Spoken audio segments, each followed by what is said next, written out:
Santiago তখন ঠিক করে সে আবারও তার নিজের শহরে ফিরে যাবে। সান্তিয়াগো একসময় তার নিজের শহরে ফিরে আসে। সে সব ঘুরে ফিরে নিজের শহরে এসে সে পুরনো গির্জায় ঢুকে।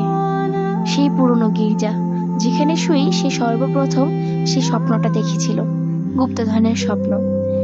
ঝোপ জঙ্গলের ভিতরে ঢুকে সে মাটি খুঁড়ে ঘাম ঝরিয়ে সত্যিই সে একসময় পেয়ে যায় গুপ্তধন, স্বর্ণ, হীরা, রত্নে ভরা এক বাক্স।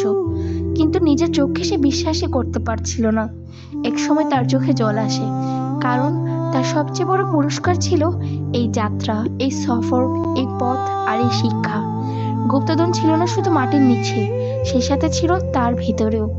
তার এই পুরো সফরটাই যেন তার জীবনের সব থেকে বড় শিক্ষা হয়ে থেকে গেল, তার জীবনের সব থেকে বড় এক ইতিহাস।